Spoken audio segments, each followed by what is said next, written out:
کہ اب پاکستان جائے گا کدھر؟ لوگوں ہمیں تو یہی نہیں سمجھ آ رہی کہ اب اس میں سے نکالے گا کیسے کوئی. ہمیں تو یہی نہیں سمجھ آ رہی کہ یہ جو چور اوپر ہمارے اوپر مسلط کر دیے گئے ہیں، سوائے اپنی چوری بچانے کے لیے پتہ تو بتائیں کہ انہوں نے اس اکانومی کو ٹھیک کیسے کرنا ہے. اور اب یہ 30 سال دونوں اقتدار میں رہ چکے ہیں، کب انہوں نے اکانومی کو ٹھیک کیا تھا؟ یہ تو جب سے آئے ہیں پیسہ بنانے کے چکر میں ہیں، اور ان کے پیسے معاف ہو رہے ہیں اور ملک بھی نیچے چلا گیا ہے. کون ذمہ دار ہے اس کا؟ تو یہ ہمارا رائٹ ہے، یہ میرا جمہوری رائٹ ہے یہ کہنے کا. اور میں آپ کو پھر سے یہ کہہ دوں کہ میں یہ باتیں اس وجہ سے، یہ قاتلانہ حملہ میرے اوپر ہوا تھا میرا منہ بند کرنے کے لیے. یہ منہ نہیں بند ہونے لگا. یہ جب تک میں زندہ ہوں میں اس ملک کے لیے کھڑا ہوں گا، اس ملک کی آواز بلند کروں گا. میں کسی صورت اپنی آواز بند نہیں کرنے لگا. اور میں یہ چاہتا ہوں کہ اگر کوئی ادارے کے اندر کالی بھیڑیں ہیں تو ادارہ اپنا وقار اونچا کرتا ہے جب ان کے اگینسٹ ایکشن لیتا ہے. یہ نہیں کہ جو بات کرتا ہے ان کے اوپر کارروائی شروع کر دے، جو کہ اعظم سواتی سے خاص طور پہ ہوا ہے. اور میں آخر میں الیکشن کمیشن کے اوپر بات کرنا چاہتا ہوں. میں پھر سے یہ کہتا ہوں کہ میں نے پاکستان میں جب سے بھی میں 26 سال سے الیکشن لڑ رہا ہوں، میں نے اپنی زندگی کے اندر کبھی اس طرح کا الیکشن کمشنر نہیں دیکھا. جو ایک تو یہ جو سکندر سلطان ہے، اور دوسرا جو کہ سندھ کا الیکشن کمیشن ہے. پہلے میں یہ واضح کر دوں کہ جو سندھ کا الیکشن کمشنر ہے یہ سندھ گورنمنٹ کا ملازم ہے، یہ انڈیپینڈنٹ الیکشن کمشنر نہیں ہے. ہم سپریم جوڈیشل کاؤنسل کے پر کیس لے کے گئے ہوئے ہیں اس کا.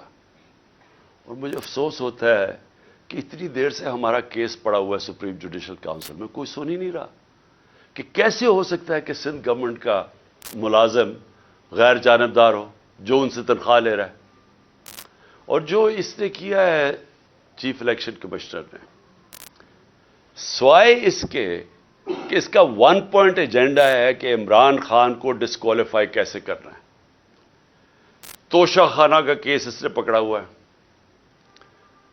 جس وقت بھی یہ کیس عدالت میں جائے گا، اس کے ہاتھ سے نکلے گا، میں آج رائٹنگ میں اس قوم کو دیتا ہوں، ہر چیز اخلاقی طور پہ اور قانونی طور پہ اس میں جائز میں نے کیا.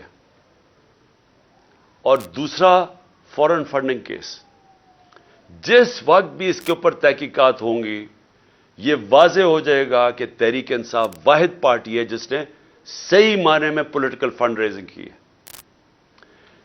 سپریم کورٹ نے بھی 2018 میں کہا ہوا ہے اس کو، الیکشن کمیشن کو، پھر سے ہائی کورٹ میں بھی کہا ہوا ہے کہ جو فنڈنگ کیس ہیں تینوں parties, Peoples Party, P M L N اور تحریک انصاف کی اکٹھی سنی جائیں. 4 سال ہو گئے ہیں تحریک انصاف کو کٹہرے پہ کھڑا کیا ہوا ہے اور ان دو پارٹیز کے کیسز نہیں سنتا. کیسز اس لیے نہیں سنتا کہ جب یہ کیس آپ قوم کے سامنے آئیں گے تو آپ کو پتا چلے گا کہ ان پارٹیز کا کوئی طریقہ ہی نہیں ہے فنڈ ریزنگ کا. یہ فنڈز کیسے اکٹھے کرتے ہیں، یہ بڑے بڑے نامور، اور میں وہ بزنس مین بھی جانتا ہوں جو بڑے بڑے جن کو یہ پہلے مل کے ان کے ساتھ ان کے بزنس پارٹنر ہی ہوتے ہیں، ان کو پیسہ بنا کے دیتے ہیں، پھر الیکشن آتا تو ان سے بڑے بڑے اربوں روپیہ لے لیتے ہیں. یہ ہے ان کی فنڈ ریزنگ. وہ پارٹی جس نے 40,000 لوگوں کا ووٹ ڈیٹا بینک ہے، ڈونر بینک ہے 40,000 لوگوں کا، وہ پارٹی کو اس نے کھڑا کیا ہوا ہے. کبھی کچھ کر رہا ہے، کبھی ایف آئی اے سے چیک کر رہا ہے، کبھی کوئی ہمارے ڈونرز کو تنگ کر رہا ہے. اس کے پیچھے پڑا ہوا یہ، ان سے نہیں پوچھتا کہ جناب آپ بتائیں آپ کی کیوں نہیں. اور میں نے سنا ہے کہ انشاءاللہ ان کا کیس لگنے لگا ہے، اور کہ ساری قوم کو پتا چلے کہ یہ دونوں پارٹیز پیسہ کیسے اکٹھا کرتی ہیں. اور پھر توشہ خانہ، میں پھر چیلنج کرتا ہوں کہ جب بھی توشہ خانہ لگے گا، کوئی چیز عمران خان نے انلیگل نہیں کی، کوئی کسی قسم کا، نہ آج تک پہلے قانون توڑا ہے، نہ آج توڑے گا، نہ کبھی آگے بھی توڑے گا. لیکن جنہوں نے قانون توڑا ہے، جنہوں نے توشہ خانہ میں ڈاکہ مارا ہے، اس میں ہے نواز شریف، اور آصف زرداری. کیوں ڈاکہ مارا ہے؟ کیونکہ گاڑی توشہ خانہ سے نکالنا غیر قانونی ہے. 3 مہنگی گاڑیاں آصف زرداری نے توشہ خانہ سے نکالی ہیں اور 1 نواز شریف نے نکالی. کیوں نہیں الیکشن کمیشن پوچھتا ان سے؟ نواز شریف تو چلے مفرور ہے، ابھی آئے گا ڈرائی کلین ہو جائے گا پھر سے، تو اس سے پوچھے تو صحیح کہ تم نے گاڑی کیوں نہیں نکالی ہے، کیوں نہیں اس کے اوپر آگے کیس چلتا؟ کیوں نہیں زرداری تو ممبر آف پارلیمنٹ ہے، کیوں نہیں اس کا نیب کا کیس کھولتا کہ 3 گاڑیاں مہنگی گاڑیاں اس نے نکالی ہے توشہ خانہ سے؟ تو سب سے آسان کام ہے، میں جناب کسی کو اپنے دوست کو کہوں کہ مجھے گاڑی پریزنٹ کر دے، وہ مجھے پریزنٹ کرے، میں توشہ خانہ میں ڈال دوں، آدھی قیمت دے کے گاڑی خرید لوں. تو اسی لیے اجازت نہیں ہے اس کی. تو میں اس سے سوال پوچھتا ہوں کہ ان سے کیوں نہیں پوچھا آج تک؟ اور پھر کیا وجہ ہے کہ جو بھی کیس جاتا ہے ہمارا اس الیکشن کمیشن کے پاس ہمارے خلاف فیصلہ ہو جاتا ہے؟ 8 دفعہ ہم عدالت میں گئے اور عدالت میں انہوں نے اس کے فیصلے رد کیے.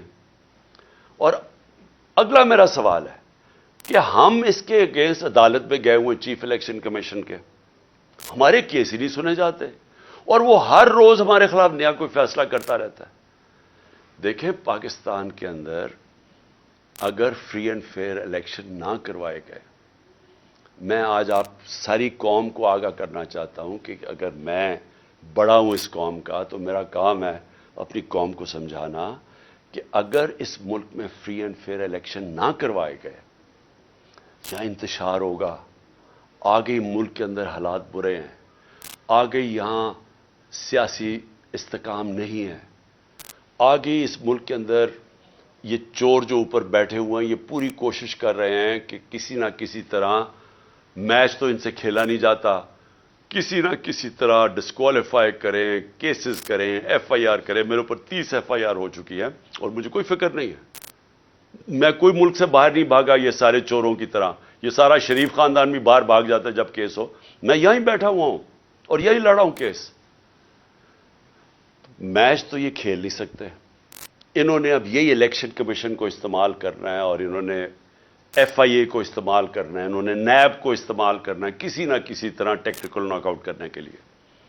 لیکن اگر اس ملک کے اندر صاف اور شفاف الیکشن نہ ہوئے، میں بڑے عزت سے اپنے اداروں کو، جس میں ہماری عدلیہ بھی ہے، معتبر ہے، اور جس میں پاکستان کی فوج بھی ہے، جن کے پاس جو اس ملک میں ایک پلیئر ہے، میں آپ کو یہ بتانا چاہتا ہوں کہ اگر آپ کو ملک کی فکر ہے تو خدا کے واسطے اس ملک کو صاف اور شفاف الیکشن کی طرف لے کے جائیں. اس کے علاوہ کوئی حل نہیں ہے.